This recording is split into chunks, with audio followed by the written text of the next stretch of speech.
Yeah.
पंडित जी पामादोक पंचना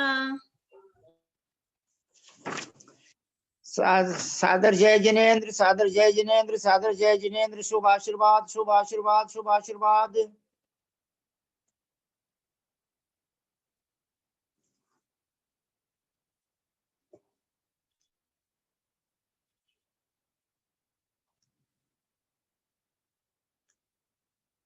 जय बोलिए गुरुदेव आचार्य विद्यासागर महाराज की जय। सोनू जैन जी आवाज नहीं आ रही है। पंडित जी आराम से आपकी आवाज आ रही है। आप है, हम है, हीरा आंटी है, उषा आंटी है, मंजू आंटी है, विजया आंटी है। अच्छा अच्छा, तो आप प्रारंभ करवाइए ना प्लीज।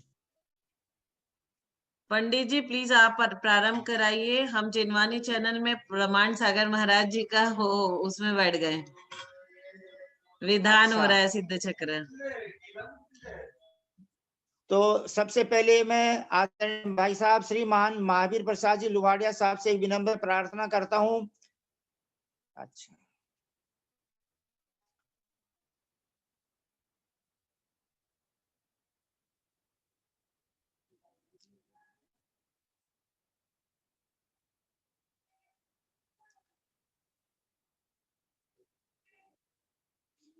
जो भी भाई बहन अपने विचार व्यक्त करना चाहें प्लीज प्रारंभ करें।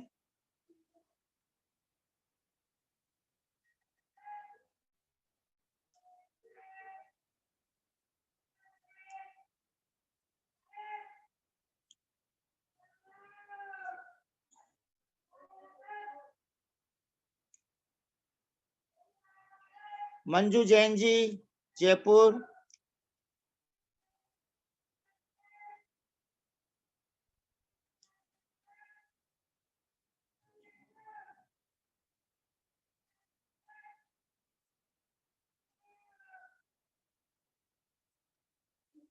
उषा बहन जी सेठी।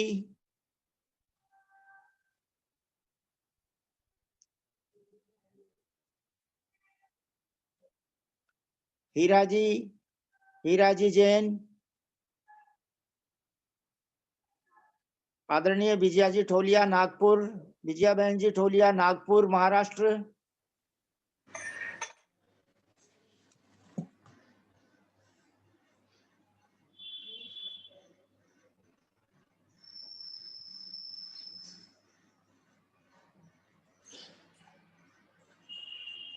जब तक और लोग ज्वाइन कर रहे हैं पंडित जी, आप अपना बात बताइए।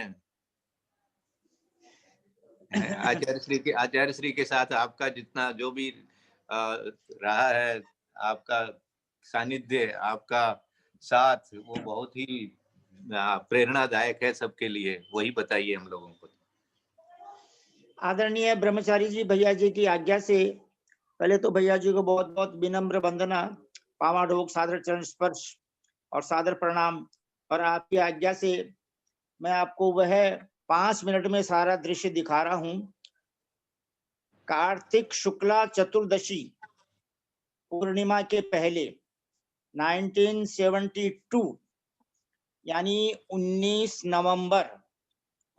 नवंबर को सायंकाल में चातुर्मासिक प्रतिक्रमण करने के पश्चात आचार्य गुरुदेव ज्ञान सागर महाराज ने सबको प्रायश्चित दिया।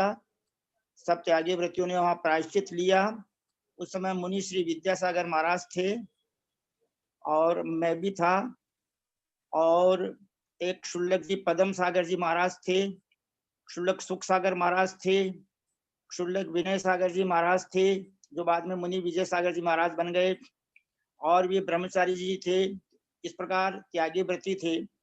अब आप बड़े ध्यान से सुनना सभी भाई बहन उस दृश्य को, कि आचार्य ज्ञान सागर महाराज ने प्रायश्चित देख करके और मुनि श्री विद्यासागर महाराज से निवेदन किया कि अब आप मेरे को जिम्मेदारी से मुक्त कर दो, आप आचार्य पद ग्रहण करने की कृपा करो।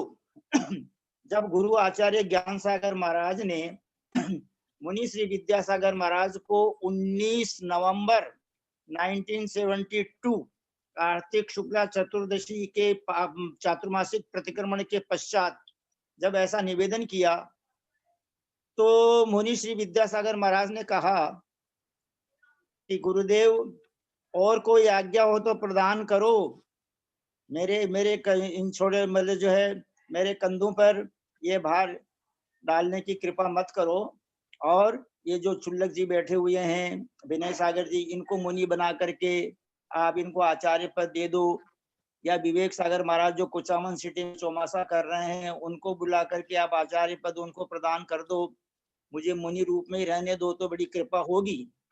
तो गुरु ज्ञान सागर महाराज ने कहा कि भाई दक्षिणा तो देनी पड़ेगी, दक्षिणा नहीं देना चाहते हो क्या? तो इस प्रकार जो है पूर्णिमा निकल गई और एकम भी निकल गई, और ये वहां पर एक उस समय दूसरे संघ के क्षुल्लक जी महाराज थे जो ज्योतिषाचार्य थे, लगभग 80 वर्ष के थे, क्षुल्लक पदम सागर जी महाराज। उन्होंने मुहूर्त निकाला मकसर बदी दूज बुधवार और प्रातः लाभ अमृत का चौगड़िया, सब 12 नक्षत्र सब अच्छे। तो उस समय आचार्य पद देने का मुहूर्त तो निकाला गया, लेकिन उन्होंने मुनि श्री विद्यासागर महाराज तो तैयार ही नहीं हुए। तो बाद में छगनलाल जी पाटनी अजमेर के, और भी बहुत से अजमेर उनके साथ में जो है ताराचंद जी गंगवाल और भी बहुत से महानुभाव आए, और मुनि श्री विद्यासागर महाराज से निवेदन किया ऊपर जाकर के। नशीराबाद की घटना है, सेठ जी ताराचंद जी सेठ जी की नशिया जी में ऊपर वेदी के पास जाकर के उनसे नमोस्तु करके निवेदन किया, और कुछ कठोर शब्द भी उन्होंने बोले मुनि श्री विद्यासागर महाराज को। क्या बोले? क्या आप अपने गुरु की समाधि बिगाड़ना चाहते हो? क्या आप अपने गुरु की समाधि अच्छी तरह नहीं करवाना चाहते हो? तो फिर आचार्य श्री मुनि श्री विद्यासागर महाराज ने स्वीकृति दी, और उन्होंने अपनी जो है मतलब स्वीकृति दी, और सारा कार्यक्रम फिर मकसर बदी दूज के दिन मॉर्निंग में हुआ, और उस समय मेरे को भी वहां रहने का सौभाग्य मिला, और सारी व्यवस्थाएं हुई, समाज इकट्ठा हुआ, और संक्षेप में ही जो आचार्य पद प्रदान करने की विधि थी वह बड़ी गजब की है। उस समय मुनि श्री विद्यासागर महाराज कितने 46 से 72 देख लो आप, 56, 66 और 76 भी नहीं आया ना, 56, 66, कितने वर्ष हो गए? 26 वर्ष के हो गए। 26 वर्ष की उम्र में मुनि श्री विद्यासागर महाराज और 82 की उम्र में आचार्य ज्ञान सागर महाराज। और कोई ईगो तो है ही नहीं दोनों को, क्योंकि दोनों अप्रमत्त विरत गुणस्थान वर्ती और प्रमत्त विरत गुणस्थान वर्ती शुद्धोपयोगी और शुभोपयोगी हैं।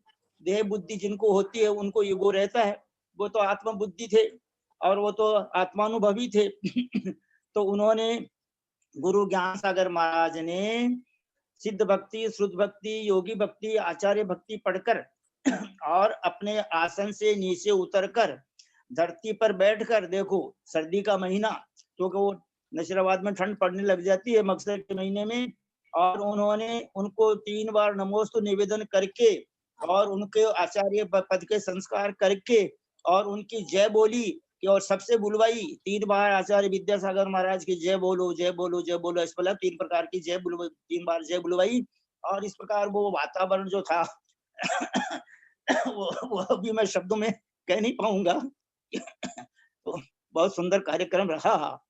इस प्रकार ऐसे एक श्रेष्ठ आचार्य का सानिध्य हमें प्राप्त हुआ है।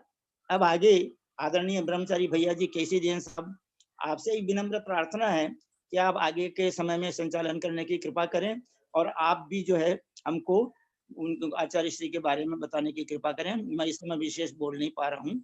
सादर वंदना भैया जी, सादर वंदना। काफी लोग जुड़े हैं क्या वापस? हाँ भैया जी, अच्छा। 7 व्यक्ति हैं। अभी अच्छा, 7 जन तो है। और पंडित जी, भैया जी, Heera aunty, Usha aunty, Vijaya aunty, Manju aunty. और किसी को कुछ बोलना है? पहले सोनू जी को ही बोलना है तो सोनू जी पहले बोले, मैं तो थोड़ी देर बाद बोलूंगा तब भी चलेगा।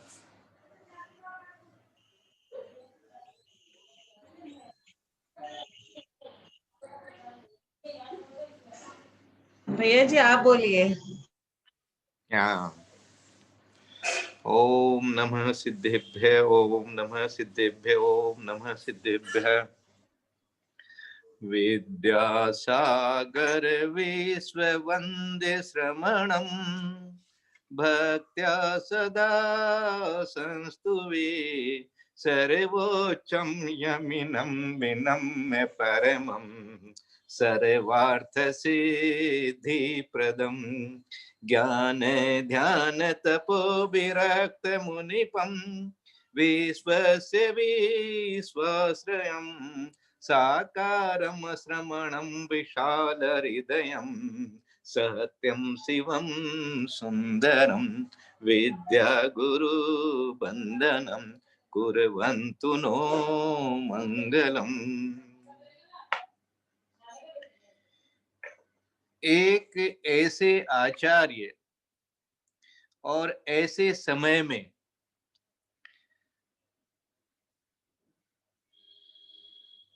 ऐसा एक वातावरण बन गया इस देश में कि जब आचार्य श्री बुंदेलखंड में आए तो साल 2 साल 3 साल में ही सब लोगों को ऐसी खबर लगने लगी कि ऐसे एक महाराज आए हैं और वो महाराज को देखने के लिए जो लोग मुनियों को नहीं मानते हैं और जो लोग मुनियों में दोष देखते रहते हैं, वो लोग भी जाकर के और उनकी परीक्षा कर रहे हैं और देख रहे हैं, जान रहे हैं। और ऐसा एक अद्भुत उन लोगों को मिल रहा है कि अब उनको ये समझ में आ रहा है कि हमको अब ये जो हमारा हठ है, ये जो हमारा अज्ञान है कि सच्चे मुनि होते नहीं है, मुनि निर्दोष होते नहीं है, इस प्रकार की जिन जिन को भी जो धारणा थी कहीं की भी, चाहे वो गलती से ही थी, वो धारणा एकदम खत्म होने लग गई। और बड़े बड़े विद्वान लोग जो थे वो आचार्य श्री के पास में आने लगे और आचार्य श्री से जैसे जैसे चर्चा होने लगी, आचार्य श्री की जो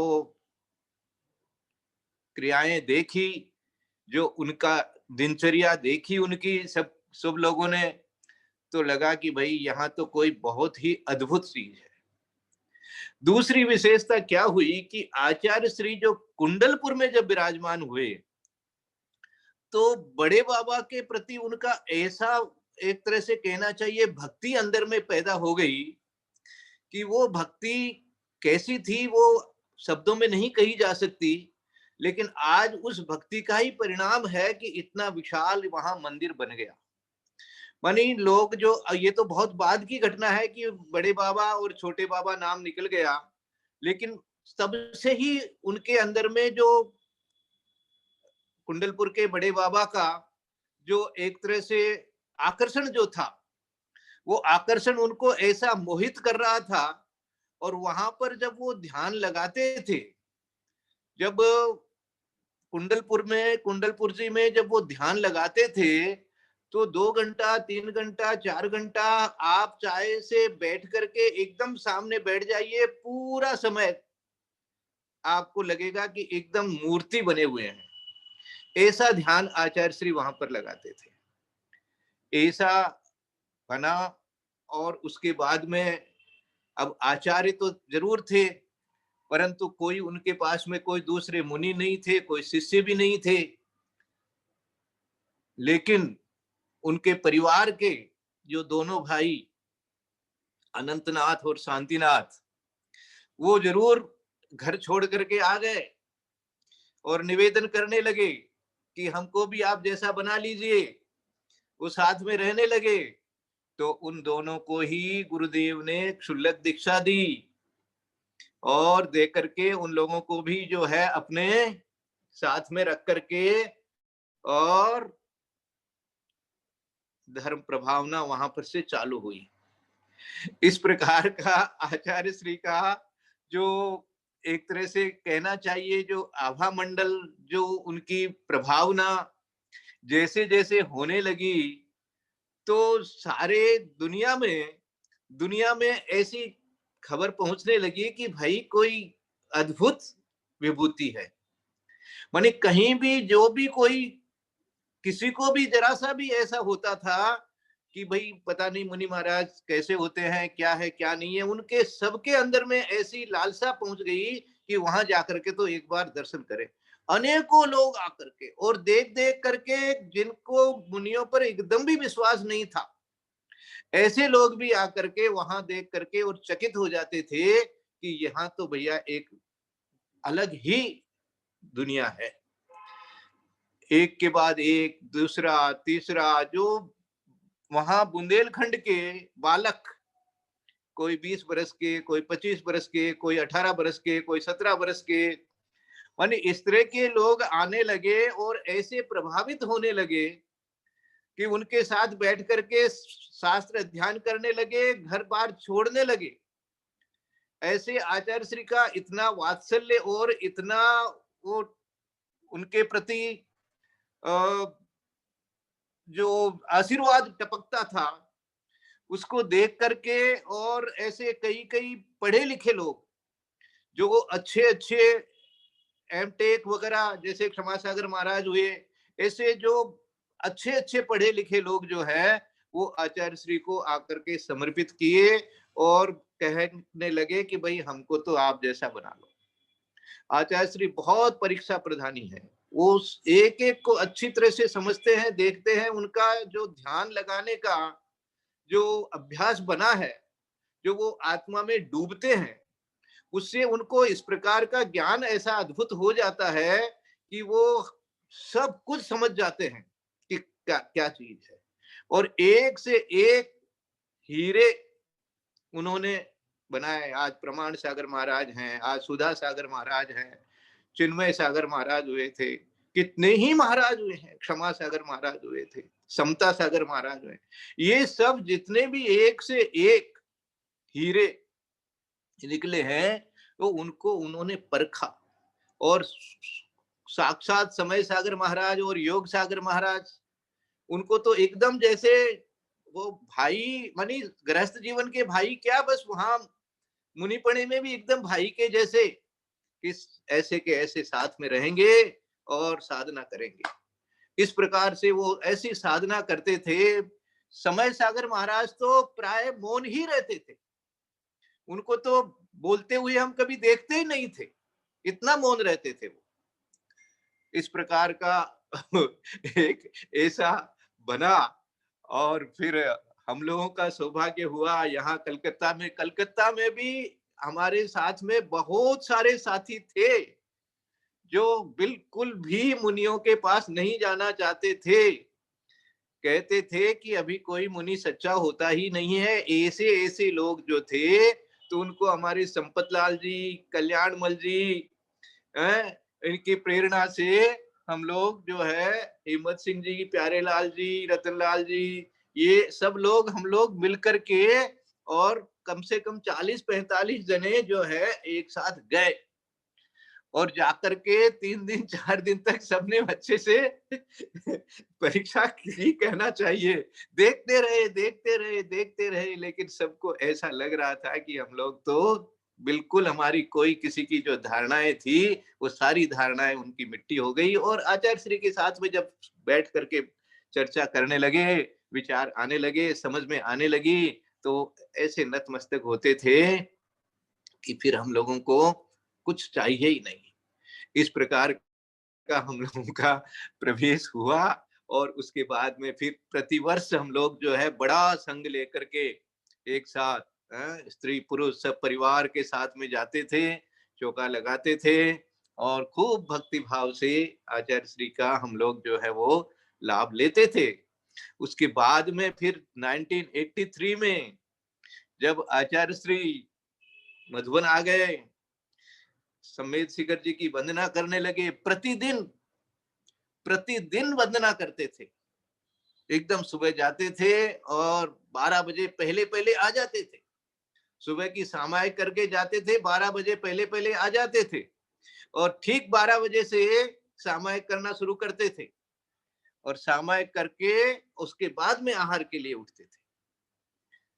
वहां पर सुपार्श्वती माता जी का भी संघ था और सब लोग जो है वो आचार्य श्री के प्रति इतने आकर्षित हुए कि सबको मतलब ऐसा लग रहा था कि भाई जो हमारा आचार्य शांति सागर महाराज की परंपरा में जो एक उदय होना चाहिए सूर्य का, वो एक विशेष सूर्य उदय हो गया है। उसके बाद में आचार्य श्री को खंडगिरी उदयगिरी का मन में आया ईश्वरी के चातुर्मास के बाद में कि खंडगिरी उदयगिरी का दर्शन किया जाए। इधर आए हैं तो क्या वहां पर गुफाएं हैं, कैसे वहां पर ध्यान लगाया जा सकता है, इस प्रकार का उनका जो भाव बना। तो सबने बताया कि उस जाने के लिए तो कलकत्ता होकर के ही रास्ता ठीक बनता है। तो उन्होंने देखो हमारा पुण्य था ऐसा। मानी जब आचार्य श्री कलकत्ता आ रहे थे तो मेरे को ऐसा रोज रात में ऐसे फील होता था कि वो मेरे लिए आ रहे हैं, मेरे लिए आ रहे हैं, मेरे लिए आ रहे हैं, और तो उनको यहाँ क्या। मैंने इतना अंदर में मेरे उमड़ रहा था कि आचार्य श्री जो है आ गए, बस कलकत्ता आ गए और क्या चाहिए मुझे। तो मैंने सब ऑफिस का काम धाम उस समय छोड़ करके और पूरा लगा रहता था। सुबह उठते ही 3 बजे 3:30 बजे चले जाते थे बेलगछिया में, आहार वगैरह सब दे करके फिर थोड़ी देर 2-3 घंटा आते थे और फिर लग जाते थे। खंडगिरी उदयगिरी में जब आचार्य श्री गए तो वहां भी वो तो पूरा इतनी ठंड वगैरह जरूर थी, लेकिन दोपहर की सामायिक हमेशा जो है वो ऊपर पहाड़ पर जाकर के पीछे की तरफ बहुत बड़ी बड़ी चट्टाने हैं, वहां पर जाकर के ध्यान लगाते थे। और उसके बाद तो देखो सारी दुनिया ही जानने लग गई। उस समय हम लोग, हमारे श्रवण कुमार जी कलकत्ता वाले, वो बहुत ही जिसको कहना चाहिए समाज सेवी रहे। और उन्होंने उनकी प्रेरणा से और उनके लीडरशिप में हम लोगों ने बहुत सारे, वो एक समाचार पत्रक उस समय निकलता था, उसके अंदर में बहुत लोगों को इनवाइट करके आचार्य श्री के बारे में लेख वगैरह लिख करके उनका संकलन किया। उसके बाद में आचार्य श्री जब यहाँ से चले गए तो माने जब कलकत्ता आए थे तो हम लोगों को तो जैसे सब महाराज है वैसे ही महाराज लग रहे थे, लेकिन जैसे जैसे जैसे जैसे इनका प्रभाव चारों ओर फैलने लगा ज्ञान का, और इन्होंने शास्त्र वगैरह जिस तरह से लिखे, एक के बाद एक शास्त्र सामने आने लगा, तो सारी दुनिया के अंदर में जो है भक्त बन गए, एक से एक भक्त बन गए। और जिस ढंग से बालिकाएं आकर्षित होने लगी एक के बाद एक, तो वो देखते ही बनता था। जबलपुर में 25 आर्यिका दीक्षा एक साथ हुई थी। 25 आर्यिका दीक्षा, सब बाल ब्रह्मचारिणी और एक से एक विद्वान, मानी पढ़ी लिखी और विद्वान तो हो ही गई थी। वो सुबह 3 बजे 2:30 बजे से उनका जिस दिन दीक्षा होती है उस दिन केस लोच उसी दिन किया जाता है, सुबह सुबह ही। तो 2:30-3 बजे 4 बजे से वहां पर केस लोच का बाई चांस वो कमरा जरा सा खुला था, मेरे को सीन देखने को मिला। क्या लंबे लंबे बाल, क्या छोटी छोटी वो बालिकाएं, मानी देख करके आंखों में आंसू आने लग गए। किस प्रकार से उनको वैराग्य हो रहा है और कैसे देखते देखते देखते देखते उनका केस लोच हुआ, और कैसे वो मानी ऐसी छोटी छोटी अंगुलियां, छोटे छोटे, मानी उनका जो शरीर देखने से ऐसा लगता था एकदम कि करुणा मन में ऐसा ऐसा आने लग जाता था कि कितना जबरदस्त वैराग्य हुआ हो उनके अंदर में। अब ये किनकी कृपा थी सोचिए, ये आचार्य श्री की कैसी कृपा हुई, आचार्य श्री के वचनों का क्या प्रभाव पड़ता है, इसका हम लोग अंदाज नहीं लगा सकते। ऐसा जो दीक्षा का सीन हुआ, देखा उसको, उसके बाद में सब एक से एक माताजी विद्वान बनी है, सब कुछ जानते हैं, सबके बारे में मुझे ज्यादा बताने की जरूरत नहीं है। लेकिन ये जो स्मृतियां हैं, जैसे आज पंडित जी ने जो स्मृति बताई आचार्य पदार्वण की, इसी तरह से जो जो स्मृतियां हमने देखी हैं, जो जो दीक्षाओं के समय जो सीन होते हैं, और इसके अलावा भी जो ब्रह्मचारी वगैरह जिस ढंग से उनकी सेवा करते हैं, जिस ढंग से उनकी वंदना करते हैं, जिस ढंग से उनके एक एक शब्द के लिए तरसते रहते हैं, ऐसे गुरुदेव आज अभी इंदौर से नेमावर विहार कर रहे हैं, और उनको किसी से कोई मतलब नहीं, कहाँ कोरोना है, कहाँ क्या है क्या नहीं है, वो अपनी चर्या एकदम जैसे हमेशा करते हैं वैसे अपनी किए जा रहे हैं। ये सादे समाज के लोगों की ही बड़ी जिम्मेदारी हो रही है कि सब जो है सावधानी रख रहे हैं, लेकिन आचार्य श्री के मन में उनके चेहरे से, उनके देखने से ऐसा लगता है कि जैसे उनको कुछ ही नहीं मतलब है। एकदम जैसा चर्या हमेशा करते हैं वैसे ही दिवाली का दिन आया, अपना प्रतिक्रमण किया, पीछे परिवर्तन हुआ और चल दिए।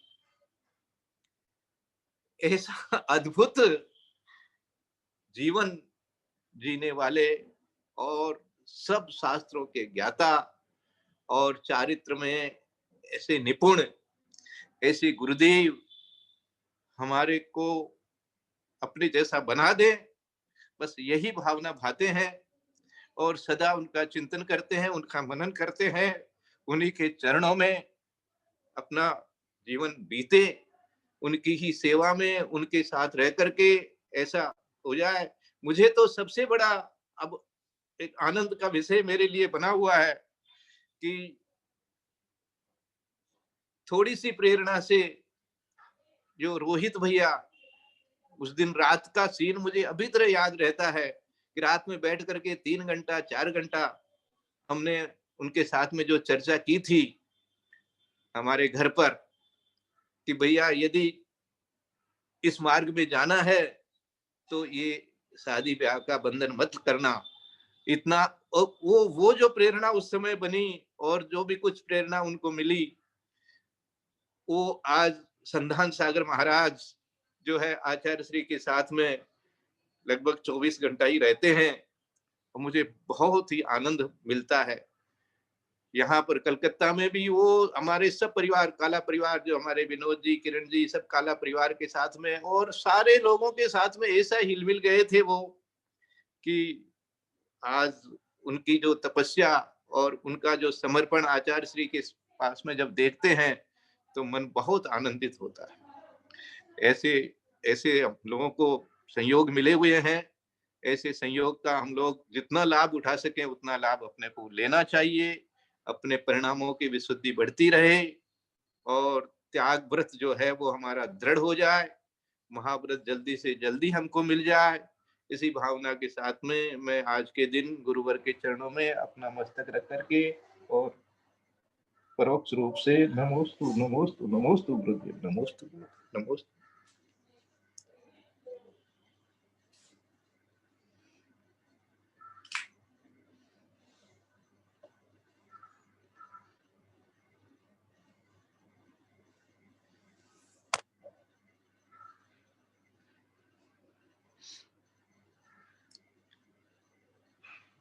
अब और किसी को बोलना है?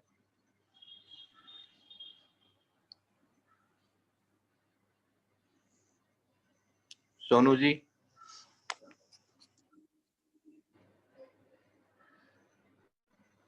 प्रतिमा दीदी कुछ भजन सुनाएगी शायद, चली हाँ, गई। जरूर जरूर। चली गई। प्रतिमा जी है ना?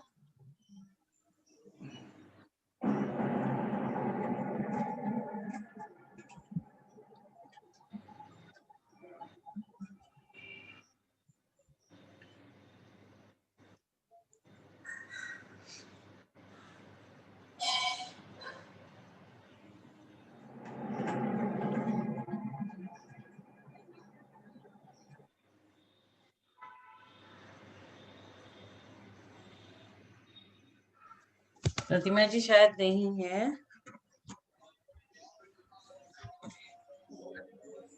आचार्य श्री के लिए मैं क्या बोलूं, आचार्य श्री की मुस्कान ही काफी है, उसी से हमें सब आशीर्वाद मिल जाता है।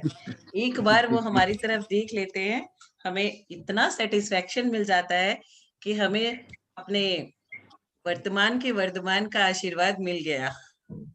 और हम उनकी चर्या को देखते रहते हैं और सोचते रहते हैं कि कब हम ऐसी चर्या कर पाएंगे, उनका कुछ गुण तो हमारे में आ जाए, उनके पास बैठने से, उनके ओरा से हमारे अंदर कुछ ऐसा आ जाए जो जैसा जैसा वो करते हैं वैसा वैसा हम करें। वो तो कितने साल हो गए अपने अन्न में नमक नहीं लेते, कोई भी सब्जियां नहीं, सिर्फ लौकी की सब्जी, दाल और रोटी, ये उनका आहार है।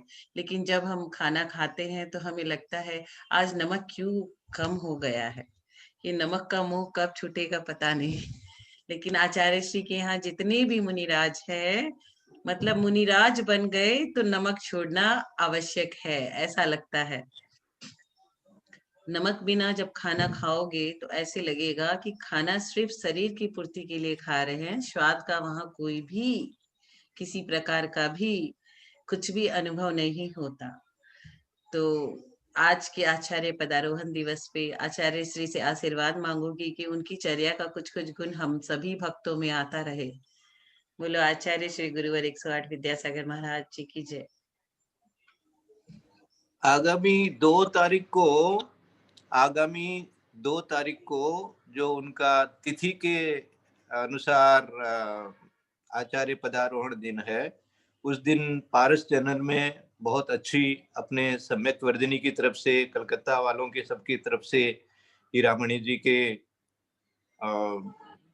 सानिध्य में, हीरामणि जी की मेहनत से और ममता जो है छाबड़ा, उन्होंने बहुत अच्छी रचनाएं बनाई हैं, वो जो है अपने को प्रस्तुत की जाएगी।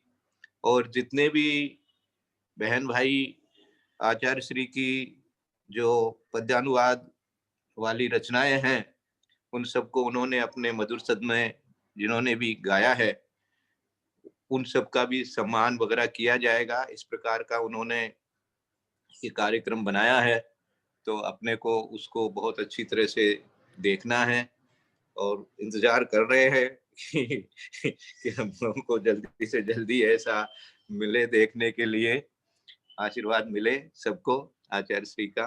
इन्हीं शब्दों के साथ आज यदि और कोई नहीं बोलना चाहे तो मेरे ख्याल से इस का विसर्जन करें अपने आज के विषय का। जिनवानी स्तुति करते हैं। यदर्थ मात्रा पदिवाक्यहीनं मया प्रमादादि किंचनोक्तं तन्मे क्षमित्वा विदधातु देवी सरस्वती केवल बोध लब्धि बोधि समाधि परिणाम सिद्धि स्वात्मोपलब्धि शिव सोक्ति सिद्धि चिंतामणि चिंतित वस्तु दाने स्वाम वंदमानस्य ममास्तु देवी जावाणि के ज्ञाते सुमते लोकालोक सोवाणी सोवाणी में नमो सदा दे तुम जो हे जनवाणी भक्ति तुम चुप सुन के यार तो देख ले यार कोने यार छोटा भी कहीं यार देख बहुत मोटा है देख ले किसे लगे तो